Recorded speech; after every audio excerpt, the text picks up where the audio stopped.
So, mga ubeng, what's up sa inyo? Welcome back sa aming YouTube channel. Ayan. For today's video, mga ubeng, ayan, katatapos lang po namin kumain ng tanghalian. At ngayon naman ay maghahanap tayo ng ating ulam pang hapunan. Wow. Hindi. Meron po kasi ditong, meron po akong bagong pamingwet. Ayan. So, susubukan natin kung makakahuli tayo. Meron po kasi ditong tinatawag na, sa amin. Dati ilat lang. Kumbaga pag nalusong kami ang tubig halos hanggang paa lang. Ngayon lumalim na po siya. So marami daw pong pinakawalan dun yung tatay ko na hito. So subukan nating hulihin. Meron na ako ditong pain na ayan, makita nyo artificial na hipon. Ayan, artificial na hipon. So subukan muna natin to. Pag hindi kumagat, ito naman ang ipapain natin. Siyempre ang pambansang pain, bulate. So, puntahan natin. Malapit lang dito. Siguro mga 10 minutes na lakad lang. So, let's go. Manghulitan na tayo ng hito. Let's go! So, ayan mga ubeng. Pupunta na tayo doon sa ating pagbibingwitan. Buti, uminit-init ngayon. Ayan, umaraw kasi ilang araw na po ditong ulan daw ng ulan. Nung kami nasa Bulacan pa lang. Kina 6'9". Ayan. 6'9". Hintayin mo. Babalik uli kami dyan sa lugar mo. Magbablog tayo ng marami. Magko-content tayo ng madami. 6'9". Medyo malayo-layo yung biyahihin eh. So, dito na ulit kami sa Cavite, back to Cavite. Back to normal life. So, puntahan natin yung daan kung saan kami mamimingwit. Kasi dati pong ilat lang. Pag sinabing ilat, mababaw lang yung tubig. Ngayon, lumalim siya. Kasi nabarahan yung pinakadinadaanan ng tubig. So, tatry natin kung may mahuhuli tayo. Kasi po, bago lang yung aking pamingwit. So, pasusubok natin din si Patricia. Malay nyo. Pag hindi ako nakahuli, si Patricia po ang patatry nating mamingwit. At baka siya'y makahuli. So, let's go, let's go. Punta na tayo dun sa pangmimingwitan natin. Ayan. 2 pamingwitan dala namin. Sana makahuli tayo ng pangulam. Arya! Walang aahon hanggat walang nahuling isda! Gago! So yan mga ubeng, subok lang muna tayo dito pero hindi pa ito yung pinaka-spot. Tetesting lang tayo dito sa lugar na to. Tetestingin pa natin. Ang spot talaga natin ay doon pa, sa banda doon. Magsusubok lang tayo. At baka meron. Ha? Isang piraso? Hindi, dito ka dadaan bago ito hahawakan mo. Yan ang tinatawag na extreme challenge. Game ba kayong 3? Baka mapaligo ako nang wala sa oras. Oh shit, not good. Mamaya ako'y lumuhod dyan. Hindi yan. Isipin nyo na lang, mga survivor tayo. Pagkatay papulutan. Napalagay ka sa, mo? Nakulagay yan. Sa pool. Ayan. Meron tayo ditong audience impact, 3. Ba't kasi may palutang ka? Sukatin mo muna. Ishoot mo lang yung palutang. Kuha ka muna ng kahoy, sukatin mo lang. Baka mamaya babaw lang naman, dilakarin na lang natin. Patawid. Ayan, pag lumubog yan, lubog. Mababaw lang yung tanga. Ibabaw mo yung, iano mo yung pae. Tanga naman ito, dyan. Mating, talagang abot mo. Sinusukot po nila. Yan talaga maglalagay ng pamingwit. Baka dyan ka, wala, babaw lang pala eh.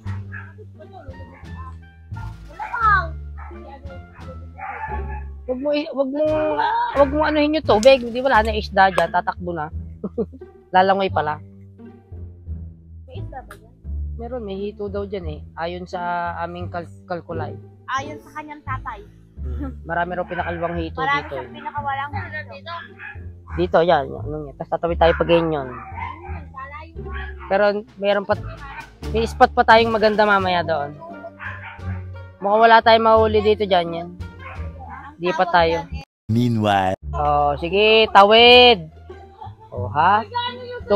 Yung isa mga ubeng, may tuwalya pa. Akala yata sa Boracay kami pupunta, oh. Nahulog ang cellphone. Oh my God! Tawid! Go! Si Lab nga, nakatawid na. Lab, where are you? Oh, ayun na si Patricia, nakatawid na, basic na basic, Ayun, After 35 years. Kung kasama natin si Kelo, lolokohin ka ni Kelo. 1 million later. Hey, cellphone, baka mahulog. Ano? Sama pa nga ni.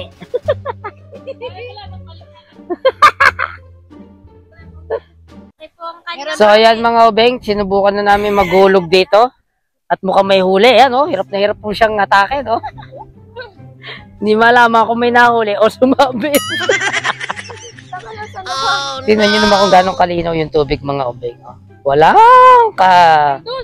Walang kadahon-dahon. Yun, sa dulo. Mukhang sumabit na nga yata. Saan? Sa dulo, ayun, no, kulit itim yung nagalaw. Oo. Ang laki! Laki na. Ano yung nahuli mo, crocodile?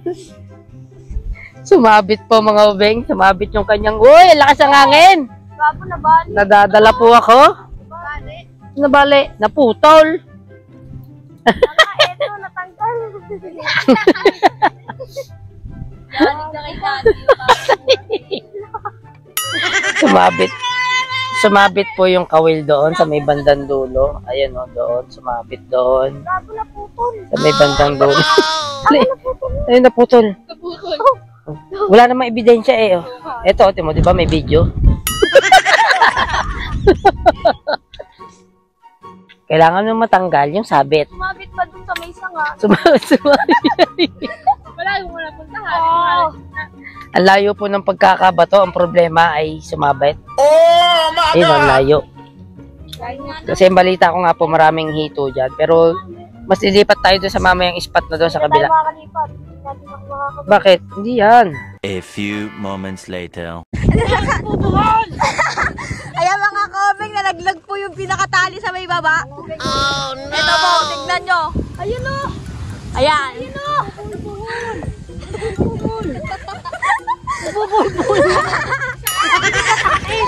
Ate, ba't ito matapos mo talaga pinapatak? Kinahangin talaga. Lundian mo. Kasalanan po ng batang yun, no? Bataluin kita ng barbell sa mukha. Hindi talaga ako, kusang na ulo. Asa na yun? Ito po, oh. Yan. Katulad po na ito. Tingnan mo dito. Bagong-bago po yung mga kobeng. Tingnan mo. Line ko. Tawa. Ayun, oh. Hey! Oh shit, not good. Hey! Diba? Hey! Saan kayo bababa dyan? Wala stick na yan. Hindi, ano nga, kailangan din mahatak yun, yung buong tali para Hindi yung mahatak yun, mauubos yan. babain lang ang babae niya, apakatarik niyan. Abay, ginusto nyo yan eh. Bahala ka sa buhay mo. Ginusto mo yan eh. Oh, gawin nyo. Ay, kayo marunong lumangoy eh. Ay, hilahin mo nga! Hilahin mo! Teka lang, mabubuhol. Kung hilahin, nabubuhol nga. Eh, sabi hilahin daw. Basta hilahin, buhol na nga dito. Dito ka manghila. Ay, puta. Ay, ganito gawin nyo, oh. Buhol na nga dito. Huwag ka sumapit dyan. Hindi ko nakita. Bumuhol sa cellphone ko. Teka lang, puta. Ay, ang gulo nyo kaya. Tingnan mo dito. Ganire. Ayan na, baba kayo sa bakal. Ayan o, mga obeng, magagaling po silang mamingwit. Lumayo ka, Roseanne. Lumayo ka, Roseanne. Magsipilo ka ha. Dilaw na ipin mo. Nahulog mga ubing yung ganto ko. Ito, yung mismong ganto, nahulog. Ito, yung mismong taling ganto. Oh shit, not good. Nalulog. Ito na, mahaba yan. Bobo, ayan o, ayan na. Nakabobo ka.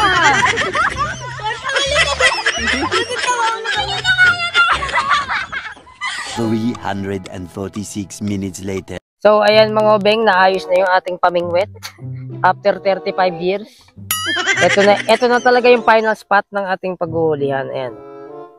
Maganda kasi meron ditong, feeling ko meron talaga namimingwit dito kasi may upuan na kahoy dyan. Ayan, oh. So, tingnan natin kung, kaso malalim to eh. Lab, malalim yan. Upos tao yan. Wala na putol. Ito mo yung inanong nilawit na tali ni Bandoy. Oh, wala Nilawit? na. Lubog na lubog. Sabi naman sa nilawit. Meron daw dyan sa gilid lang. Ano to? Subukan natin kung may mahuli tayo mga ubeng kasi meron nga raw hito ditong mga malalaki. Malay mo, di ba? Ha? Sa fish pan, siguradong merong mahuhuli doon. Fund yun eh. So, subukan natin yan. Malay nyo meron. Pag umunat yan, baka makahuli. Tagal. Bininyagan ang galing pang Australian pamingwit. Namuntik ng nagka loko-loko.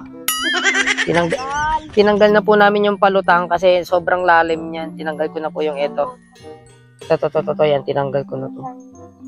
Kasi sobrang lalim daw po niyan. Hindi lang yata upos tao yan. Parang parang isang puno na kawayan lalim niyan eh, no? Yung ganun kalalim. Sobrang lalim niyan. Sana may kumagat. Taas ng pader dati dyan, oh. Tingnan yung may pader po dyan mga obeng yan. Yung pader na ito nyo lumubog. Oh, so, ibig sabihin, ganun kalalim yung inilalim niya. Kasi lumubog. Yan, papakiramdaman nyo nga lang kung may kakagat o ano kasi wala nga palutang. Kasi sobrang lalim niyan. Pag may kumagat, hito na yun. Hito lang naman nandyan. Dalag, meron din ba dyan dalag? May dalag din daw pala, sabi ni Bandoy. Ito nga pala ang pinsang ko, ang expert sa pamimingwit. So, kailangan makahuli ka dyan, ha? Ayan. Tingnan natin kung may kakagat. After 35 years. Malalim yan, eh. Sigurado. May pain ba yun sa'yo dyan yan? Ayun. Meron nga yan, pag mga ganyan. Babantay lang natin. Sana tayo makahuli. Pang-ulam, come on. Tingin kami pang-ulam.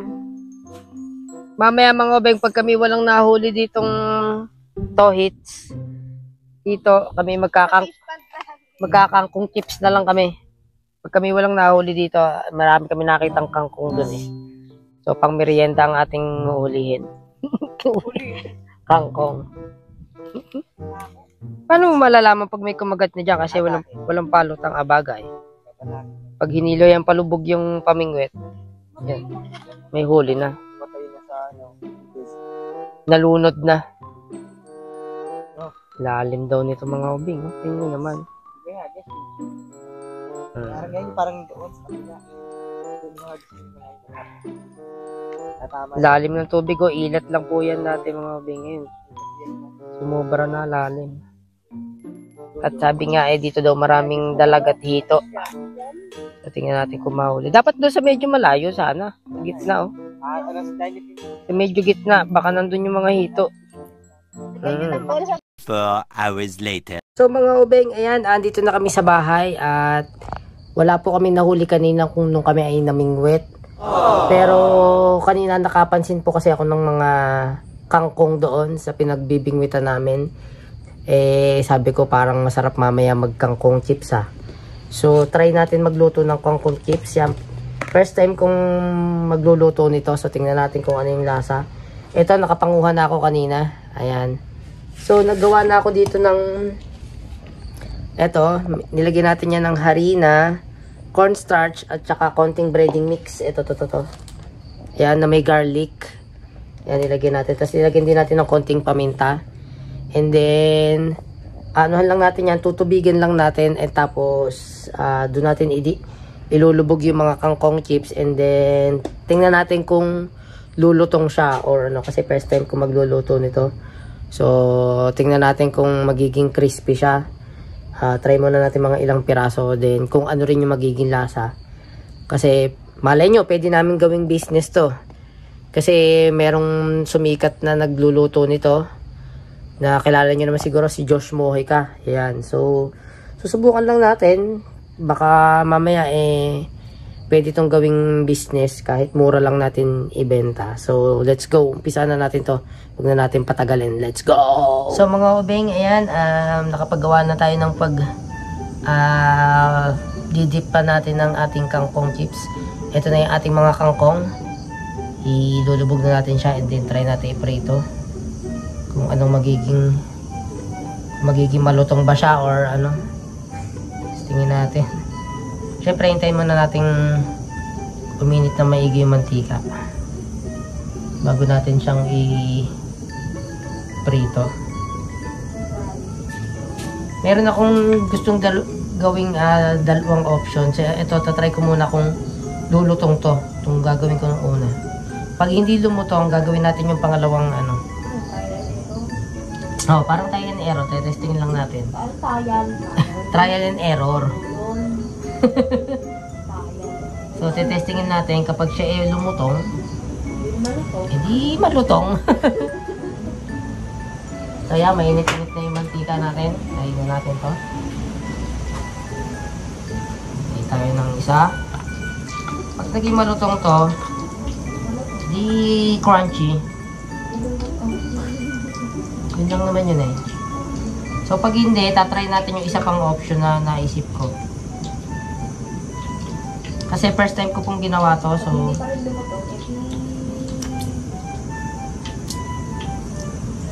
Ayan.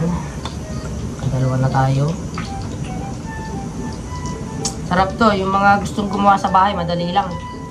Para sa mga anak nyo, yung mga may hilig sa gulay.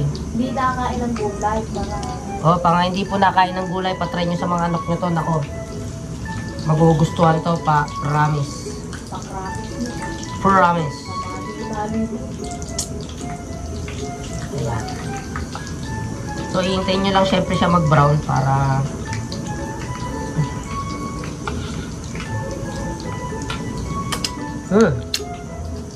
medyo may lasa-lasa na yung ano. So, sana ito itsura niya mga kabeng. So, sana mag-crunchy siya. So, ayan. Tingnan natin kung ano magiging itsura niya. Magiging crunchy. O, diba? Hindi ka nabibili ng ano mo, ng chichirya mo. Meron ka na sa bahay. Yan, meron ka na sa bahay. Tingnan natin kung magiging crunchy siya. So, dapat siguro, dapat talaga mainit na mainit yung mantika bago nyo siya isalang. Yan, nagdikit. Nagdikit na tuloy.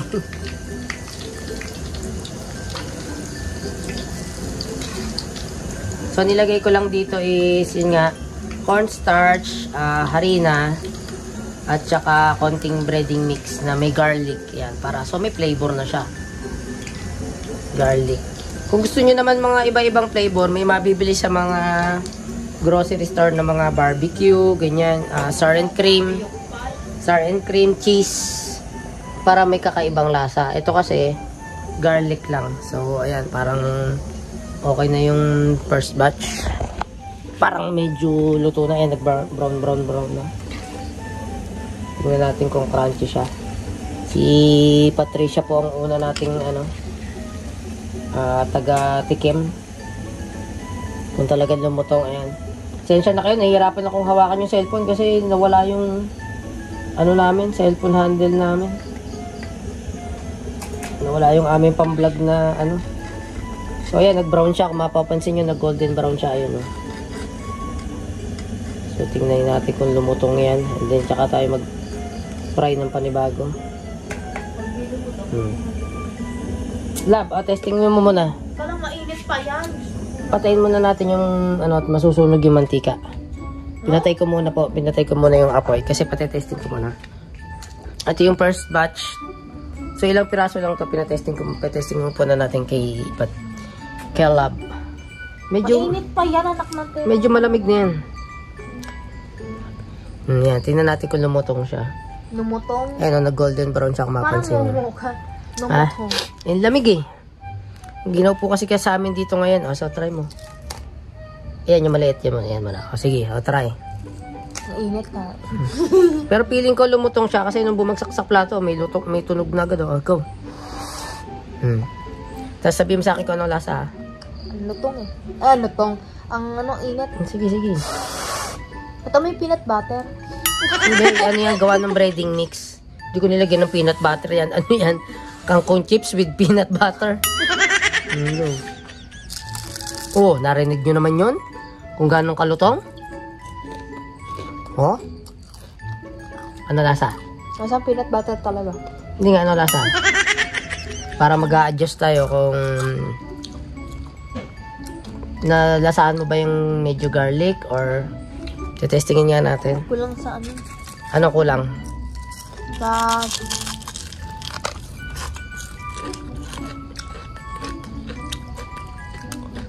konting alat. Hindi. Para sa akin okay na yung alat. Hoy! Kaya konti na lang to. Pwede. Arinig nyo kung gano'ng kalutong yun? Sarap kumain ka para marinig na kung gano'ng kalutong. Ibig sabihin, goods na yung lutong. See?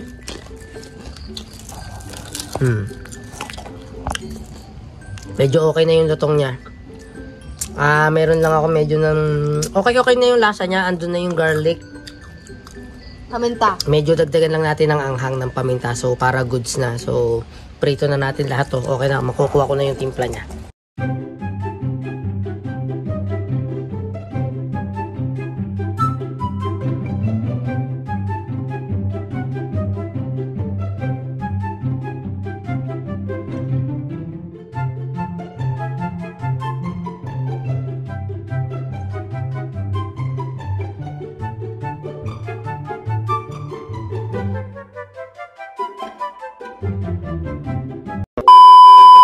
So, ayan mga beng, nakaluto na po tayo ng ating kangkong chips. Ayan. At naging malutong siya. Yung unang trial namin kanina is medyo maalat. Ngayon, goods na siya. Medyo mamantika lang kasi wala tayong pangsala ng mantika. Dapat meron tayong tissue para masala yung mantika. Pero ngayon, ayan o. Still malutong pa rin kahit balutin mo siguro sa ano to, malutong pa rin siya. Ay, walang Diyo. Yung mga ano sa pet ko na ganito. Lab, anong lasa? Yung nauna kanina tsaka ngayon, alin yung mas masarap? Naumay ako doon sa mantika. Medyo mamantika po kasi. Kasi nga, hindi kami nakapaglagay ng tissue para ma-sip-sip niya yung mantika. Parang daig paputok-batok. Hindi, I mean, alin yung mas better? Yung una o yung ngayon? Itong, itong pangalawa. Kasi diba yung una maalat, ngayon in-adjust ko po ng konti, ito okay na siya. Ano sa tingin mo? Oo, di ka ba-taste? Okay yung pangalawa. Ito po chat nyo, malutong pa rin. Ito yung pangalawang trial natin. Yung kanina, malutong din naman kaso Maluting? Anong maluting? malutong din naman kaso medyo maalat. Ito try natin ngayon. Pakinggan nyo kung gaano kalutong, oh.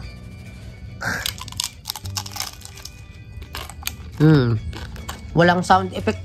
Walang sound effects yun mga ibeng. Talagang malutong siya. Ayan o.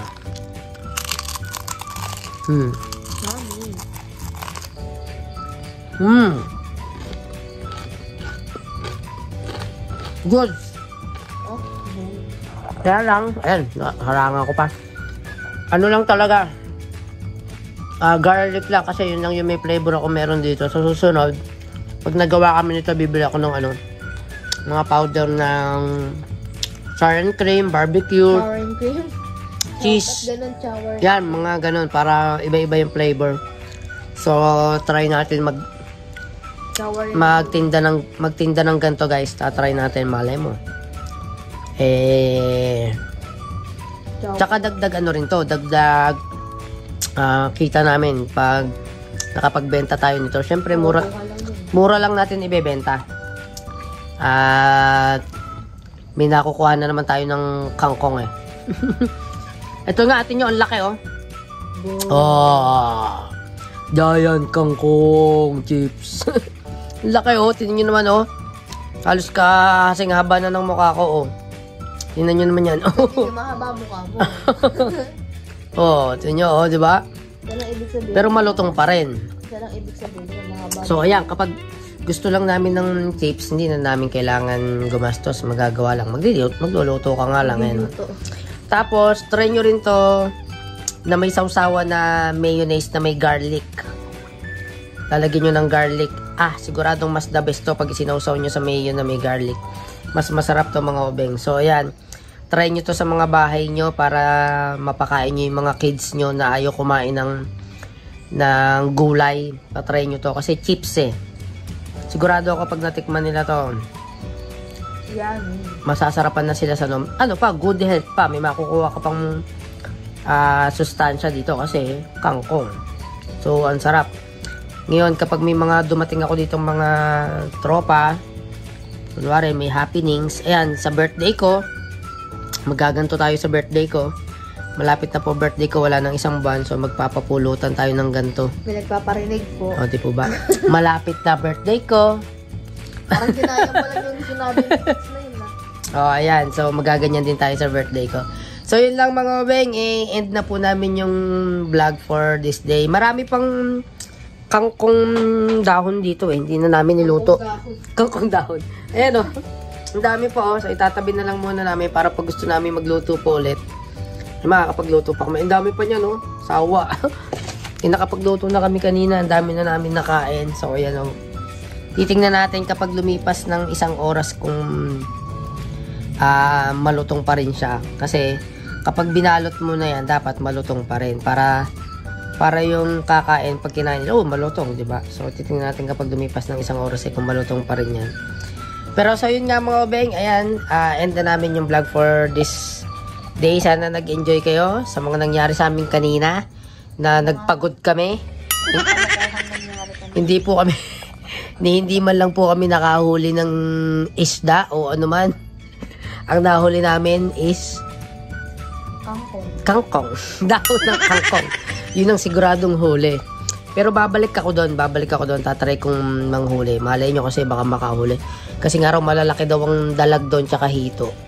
So, babalikan ko yon sa isang beses pag ano. So, yun lang mga obeng. See you on next vlog. Ayan, kung bago ka pa lang sa aming YouTube channel, click the subscribe button, notification bell, para updated po kayo sa aming mga vlog. And hanggang sa muli. Hanggang sa muli. See you on next vlog mga obeng. God bless and peace out.